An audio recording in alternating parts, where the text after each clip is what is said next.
Hey, what's up? Good morning, everybody. If it's morning where you are, I know it's morning where I am in Florida and where Stephanie is in Alabama.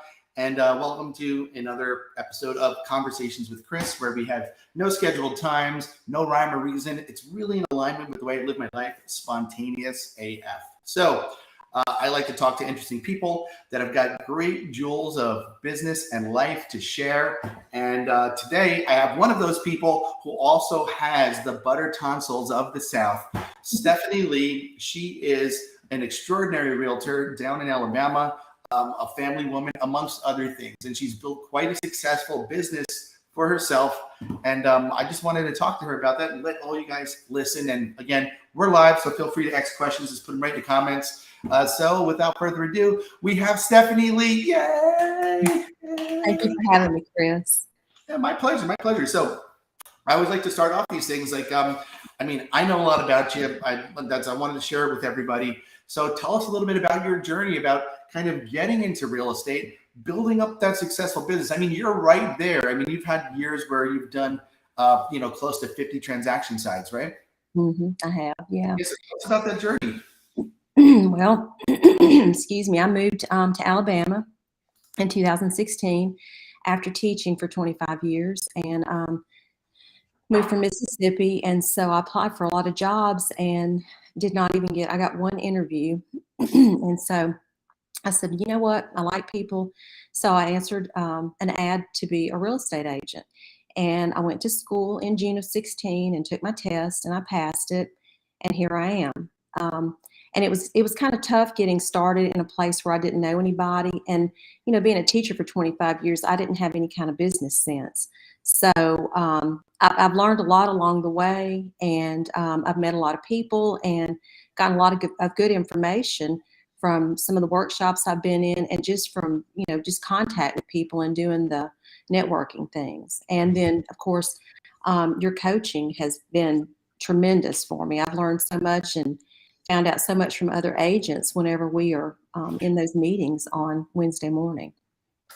Yeah, that's awesome. We find, and it's great you have a teaching background. So a lot of people wouldn't think that transition from being a teacher, which is kind of very stable and secure, to going into sales, commission sales, would be an easy transition.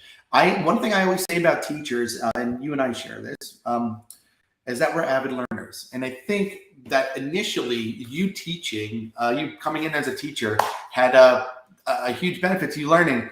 Hey, Neff, how's everything? It's good to see you. Thanks for saying hello. We got to get you on one of these things one time. So talk. You mentioned the things along the way. The first things you mentioned were, hey, I kind of had these workshops, and the things that I've learned have been tremendous. So, I mean, that must not have been an easy road. Like, what did your first year in real estate look like? No, it was not. I did actually did 3 transactions within the first 10 weeks with people that I knew. And then after that, it was nothing. And so whenever we were doing post-licensing, I remember her saying, my teacher was saying something about, you always have to be lead generating. And because in your mind, when you're not used to doing sales like this, in your mind, it's like, this is just going to keep happening. But it doesn't, because when those ended, I was scrambling. So I ended up I turned to, which a lot of people do, turn to Zillow to try to get some leads from that. And I closed on some and just kept meeting people and just putting my information out there.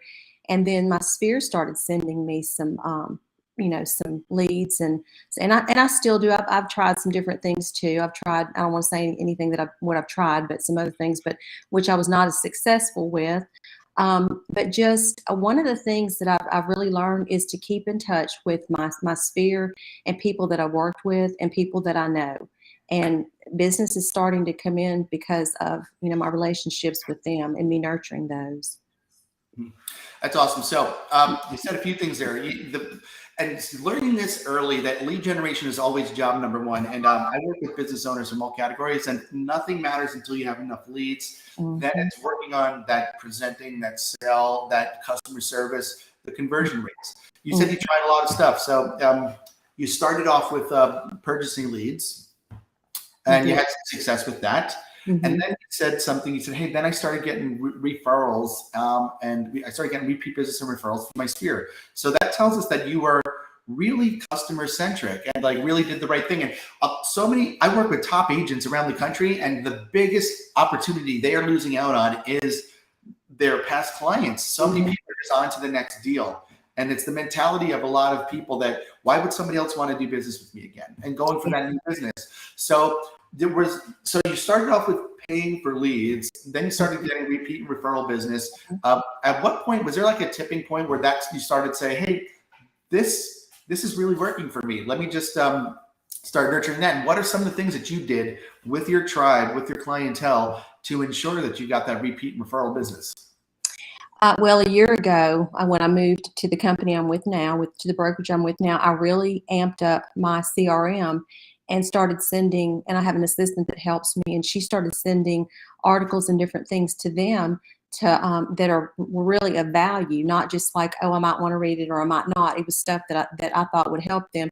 Sometimes fun stuff, like I just sent, happy fall, y'all, and sent some recipes. So, and just I reach out to them, I text or I call, or sometimes I run into them face to face, because some of them are people that my grandchildren are involved in things, and I've gotten to know some of them, and they've sent me some business. And then at Christmas time, I send them Christmas cards, and I did something last Christmas, which a lot of people enjoyed. Sent them brownies, and it's a little thing that you do, send them brownies and the Christmas card. And I had a lot of people that acknowledged that, and they said the brownies were so good, and they were glad I did it. So I'm probably going to do it again this year for Christmas. Yeah, I used to send out cards for like $8. I used to be able to send like a little stack of brownies wrapped up with a note. That's it. I send that to people that send me referrals. That's what I did. Yeah, I just did it at Christmas time. I'm going to do it again though. I enjoyed it. I enjoyed hearing from them. And then I still sent just Christmas cards to a lot of people that I knew, just trying to stay in touch.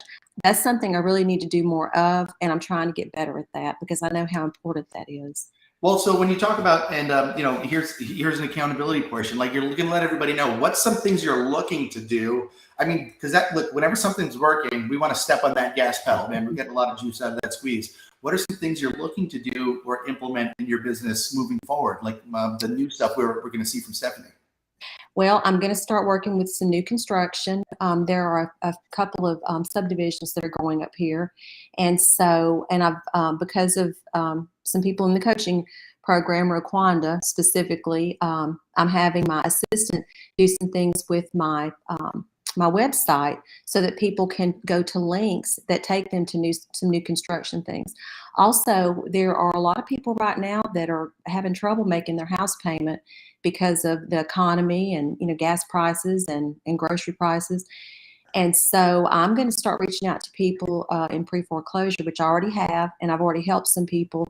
I have a guy that I used to work with at Keller Williams, and I refer them to him, and he actually sent me a referral fee last night for one of them.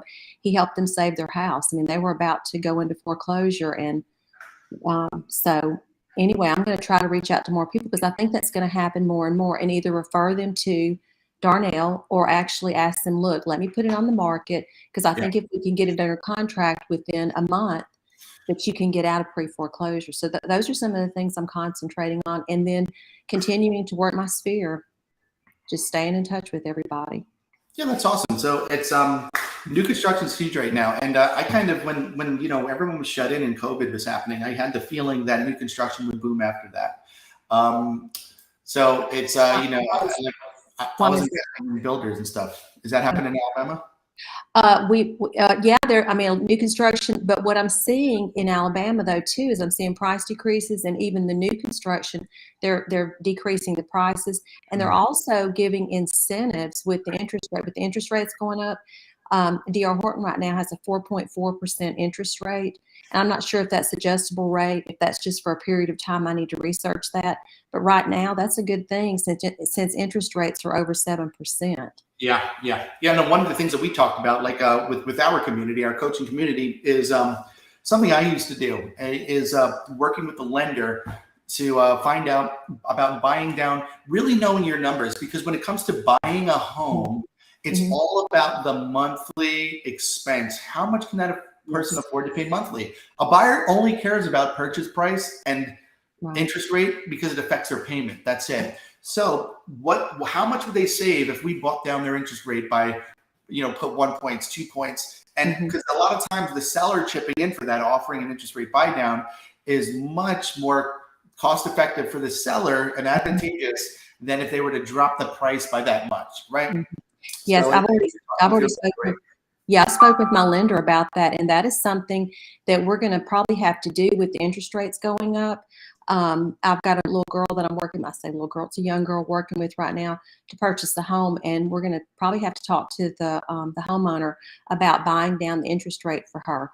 Another thing that my preferred lender talked about too is that for $500 you can lock in an interest rate for 90 days. And so that keeps it at, I know it's at 7.1% right now, but it may go up higher. So for 90 days, you have 90 days to find a house and purchase a house, and the interest rate not to go up any higher than it is. That's great.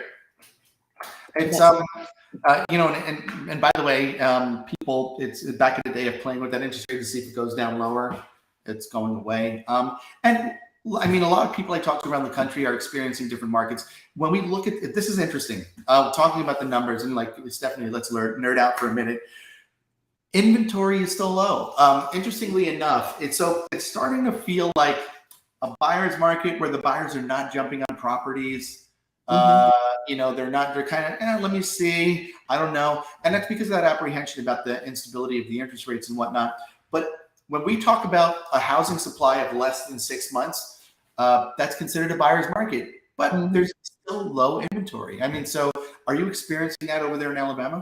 We are, and that's what's so good about new construction, is that you're not having to try to outbid anybody or do an appraisal gap. You know what you're getting when you go in to look at these homes. So yes, we are. So that's why I think new construction, and there's a whole new community about to go up with about 300 homes about 10 minutes from me. So I'm also doing some videos about that and letting people know that that's coming. They're saying within a couple of months. So that's awesome. You're doing some videos, huh? I am doing videos. I need to do more. We're going to see some videos coming from Stephanie. I know. Listen, if video's not people's things, it's not for everybody. But it really works well for some people, like you mentioned with Wanda before. So, so you're thinking, and because this is happening, that's what you think that's what's driving the new construction, that mixed with the incentives from the builders. Yes. Is it really the inventory crunch? I think that's a lot of it. And then I think a lot of people too want new homes. And like I said, they want to know what they're going into. I mean, I know I worked with one girl and we offered $40,000 over asking price. And this was 4 months ago. And somebody offered $75,000 over asking price cash. And so you can't beat, you just can't, we couldn't compete. And so, yes, I do. I think all these factors are going to cause people to, not cause people, but probably encourage people to maybe try to turn to new construction in areas where they want to live. And the schools are good here. So that's a good thing. Yeah, that's awesome. If anybody wants to check out Stephanie's website or get in contact with her, I'm just going to post a link to her website. It's stephanieleeproperty.com. It's just right there in the comments section. You could click on it. Also, we're live now if anybody has any questions. And after this, if you watch this on the replay, if you have questions, you want to get in touch with us, all of Stephanie's information is right there. You can send us a message. You can comment. If she misses it, I'll make sure that she gets it.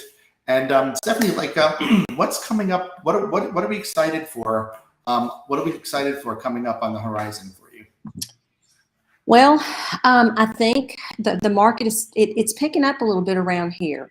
Once everybody got back in school and got finished going on vacation and things, it seems like, for me anyway, it has started to pick back up. And I also have people moving here. I have somebody moving from California, from Virginia. And what I have seen typically, and what I think I'm starting to see now, is people are going to start moving again October and November to try to get into a home in December to get their kids into another school system, or to make sure that they're in place. I think the interest rate is going to continue to go up, but people are still going to buy and sell. And like I said, buy the home, date the rate. You can go back a few years, in a couple of years when interest rates level out, and I think they will. Then you can refinance. And so if you really like a house, buy it and then just change the rate. Hey, Brett, how are you? Brett said, good morning. And we say back to Brett, boop. That's what he always says. Thanks for popping on and saying hello. Brett is someone, He's all about customer service too. He's 100% referral in his database by creating raving fans. And you've built your business a very similar way, Stephanie. So if we were going to get you to make a commitment, this coming year to step up that value add to your clientele in between transactions. What's one new thing you're going to do this year that we're going to see you contribute to your tribe in between transactions? I'm going to do more handwritten notes. I've realized how important that is. And I'm probably going to do some more pop-by gifts for people that I've just closed with recently. I'll probably do some pop-by gifts, which I haven't done, but I need to, like a bottle of wine, or I love to bake, so I might bake them a pecan pie and take it to them for Thanksgiving and things like that. I'm going to reach out more to my sphere. Yes. Mm-hmm. I love that. You know, I have a client in Connecticut named Chris Sinatra. You'd love this guy. I interviewed him maybe a couple months ago, and I asked him what he's going to do. And Thanksgiving's coming around. They're making 80-something pies to bring to all of his past clients and stuff to drop off. And his wife is my client also. She's not in real estate sales. She owns assisted living facilities. And we're on the call together. And I said, "Who's going to make all these pies?" And she said, she's like, I'm like, "I hope you have a big oven." She's like, "I can make 8 at a time. I can make 8 at a time. It's going to take me this long, and I can do it this many times in a day." But she enjoys doing it. And I think all this stuff matters, you know? And it's just kind of, why aren't people thinking of us? Why aren't people like, "Hey, how come that person, I sold that person their house. How come they listed with someone else?" Right? Or that person was my friend or neighbor. What happened? What happened there? It's always our fault for not staying on their mind, right? Mm-hmm. And sometimes you weren't thinking about them. Why should they be thinking about you? Mm-hmm. So I love this. I mean, I'm thinking you'll definitely be able to hit your goal. You'll definitely be able to hit your goal in 2023.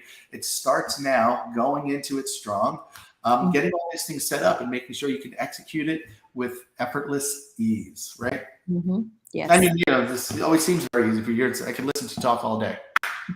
Well, thank you. That's right. Do you have any parting words for the group here? Guys, if we have any questions, here's your last opportunity to pick Stephanie Lee's brain live. Just type it over there in the chat.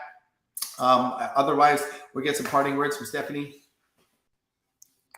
I would love for you to visit my website or give me a call. Can I tell them my number, Chris?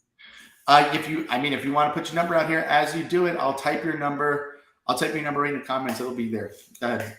Okay. It's 205-863-9035.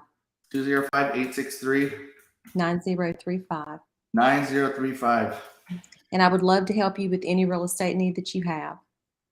I love that. Look, she's so nice. Listen, and again, you can listen to Stephanie talk all day. It's like the golden butter tonsils of the South. Thanks, Chris. I love it. Awesome. Stephanie, thanks so much for joining us. And again, if you kind of watch this on replay or see it somewhere else, just post a comment, leave a message for Stephanie. Feel free to send her a direct message. She's really good at that stuff. And she left her website and phone number here. Wow. That's, so here you go. Now it's there. It's out there. It's out there in the world. Brave woman. But, you can also Google people's number. People always say, "Oh, your phone number is everywhere." And I'm like, yeah, I'm in business. But guess what? Guess who doesn't pick up their phone unless you're on the calendar? Me. Right? So we have things in place for that. But until next time, we'll see everybody soon. Peace out, everybody. Thanks, Chris.